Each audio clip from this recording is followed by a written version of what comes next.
Bem, chegada a linha Lima Duarte, o desafio agora era atingir Bom Jardim, que sempre foi o objetivo do ramal, desde o início. E por vários motivos, e a obra paralisava, recomeçava, paralisava de novo, e ficou nesse ritmo inconstante. Com a guerra, a gente tem um hiato, uma paralisação das obras, e aí começa a haver uma mobilização aqui na cidade para continuidade. O Juiz de Fora também, percebendo que estava entrando em decadência, falou, opa, a gente tem que dar um... E aí já estava se pensando na siderurgia, né? Naquela época já se pensava muito em siderurgia, e aproveitar as linhas para escoar o minério, aí vamos dizer, vamos tirar de Belo Horizonte o que tem, minério, então, né?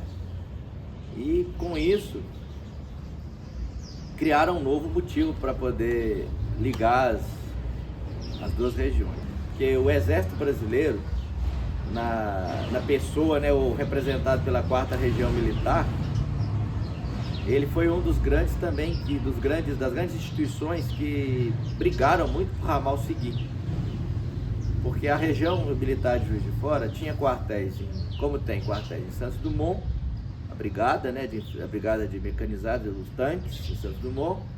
Juiz de Fora tem toda aquela estrutura ali de infantaria, artilharia, os depósitos, companhia de guarda. Mas a próxima unidade da 4ª Região está em Três Corações e Itajubá. Tudo isso fazia parte da região militar que era comandada pelo Juiz de Fora na época, né? E vocês imaginem como é que é mobilizar tropas sem ter ligação. Então o Exército também entrou nessa época, principalmente o general Deschamps Cavalcante, que é o nome da rua que tem em frente do 10º BI. Ele foi um dos grandes lutadores para a linha chegar a Bom Jardim, porque eles já tinham tido algumas experiências, né, ainda não tinham passado por 32, que teve a Revolução Constitucionalista, a guerra entre São Paulo e o resto do Brasil, em que Minas Gerais quase que se lascou porque não tinha como mobilizar a tropa para lá. É uma região montanhosa e as tropas tinham que dar uma volta por cima para chegar àquela região do sul de Minas, né? Ou pelo sul, pelo estado do Rio de Janeiro. E não tinha ligação. Então o Exército entra nessa fase, ele já existia essa ideia anterior, mas mais forte, para poder facilitar o deslocamento de tropa, caso fosse necessário, numa agressão, porque já viram que São Paulo não ia aceitar muito bem certas coisas, né? E os militares acompanham a estratégia. E aí começa essa mobilização para continuar o ramal. Tem dois fatores que favorecem. Primeiro, que o Getúlio, com a Revolução de 30, alinhado com o Nominato aqui, alinhado com... Depois a gente tem a figura de Juscelino Kubitschek, assume o presidente da República, na década de 50. Então a gente tem um set de fatores que vão facilitando. Todos esses políticos tinham boa ligação com os políticos de Lima Duarte. Então, Lima Duarte começa a fazer uma pressãozinha no Getúlio para poder liberar as verbas, né? E o Benedito Valadares é o governador, é o interventor nomeado pelo Getúlio para governar Minas Gerais. E o Benedito logo consegue se afinar com o Nominato. Eles conseguem ter afinidade e ele visita Lima Duarte em 37. E a visita dele aqui vem por dois motivos, né? Um primeiro e um segundo plano. O primeiro motivo da visita dele era inaugurar uma estrada de carro, o início das obras de uma estrada para carro para Bom Jardim. Por que eles estavam observando? Que a linha tinha muita dificuldade de seguir, porque as pressões contra áreas eram muito grandes. E pelo custo que já tinha gastado daqui a Juiz de Fora, que era exorbitante para a época, daria para fazer 3 vezes o trajeto, os deputados iam ter resistência em aprovar. Então, pensaram uma alternativa, não. A gente faz uma estrada de carro, vai de trem até Lima Duarte, o que tiver aqui, e daqui vai de caminhão. É rápido. E assim foi, o Benedito Valadares veio a Lima Duarte inaugurar o início das obras da estrada para Bom Jardim, de carro, que a gente chama hoje de Estrada Velha. Ela vai aqui ela sai pela rua de cima, depois ela atravessa lá no Cainágua por dentro, depois ela vai nas Perobas, ela passa do lado de cima, a linha, elas vão se cruzando, né? Mas naquele tempo não tinha linha, lembrem-se disso, eu estou falando de 1939. A obra estava paralisada aqui, não tinha nem projeto de seguir por aqui, o projeto era por lá. Então, chega lá na Olaria, ela entra dentro da cidade de Olaria, ali pelo Parque de Exposição de Olaria, corta a cidade, sobe do lado da igreja, dobra para o lado do Quintiliano e vai para o Quintiliano afora. A estrada velha do Quintiliano. Vai sair na Peleja, da Peleja atravessa para o lado do Tabuão, Vila Tomé ali afora, beira o Tabuão, solta um galho para chegar no Tabuão e sobe na Serra de Bom Jardim pelo lado esquerdo. Essa estrada que o Benedito Valadares fez, essa estrada foi construída, foi completada, inaugurada em 49, 10 anos depois. Levou 10 anos arrastando para ser construída. Ela trouxe para Lima Duarte a companhia Resende Costa, que depois vai trabalhar também no ramal, ao mesmo tempo que trabalhava na rodovia. Imaginem isso. A empresa trabalhando em duas obras ao mesmo tempo. E, finalmente, em agosto de 1944, o general Raimundo Sampaio, que era o comandante da 4ª Região Militar, representando Getúlio Vargas, ele vem a Lima Duarte, numa cerimônia que aconteceu aqui, um pouquinho para frente daquela pontezinha ali daquela pontezinha que tem do lado aqui do postinho, um pouquinho ali para frente, soltava o galho para a linha de Bom Jardim, porque ia uma linha para o triângulo e a outra seguia. Então ali tinha 2 cortes, os mais velhos vão lembrar disso. O corte do meio era onde ia seguir a linha para Bom Jardim, e o corte de baixo é o que ia para o triângulo. O general Raimundo Sampaio veio, uma cerimônia assim, veio alguém de Bom Jardim, os Altomares lá vieram, a menina fez um discurso representando o município de Bom Jardim, alguém fez um discurso representando o município de Lima Duarte, as autoridades todas ali, e ali ele deu a picaretada inicial do prolongamento do ramal para Bom Jardim. Então, a partir daí, a gente define que o caminho para chegar a Bom Jardim seria acompanhando o Rio do Peixe, pelo menos aqui no início. E aí a gente tem problemas, porque deu 3 viadutos de concreto armado, caros, logo de cara, logo no início. Então, a linha começou a ser cavada aqui a partir do triângulo, corresponde à rua de baixo, do bairro Cruzeiro, Rua Padre Pedro Nogueira. Ali, quando chega na primeira ponte, a Rua do Horto é a rodovia para Bom Jardim, só para a gente entender. A Rua do Horto, ela passa por baixo da primeira ponte, numa ponte de madeira, e segue para Bom Jardim. Aliás, vão cruzando para ali afora. Então, as obras começam. O trecho daqui a Bom Jardim é dividido em 3 residências. Cada residência tinha um engenheiro responsável. E tinha um comandante de todos, tinha um comandante geral, um engenheiro geral, vamos dizer assim, né? Um engenheiro que comandava todos os 3, e cada um era dividido no seu trecho.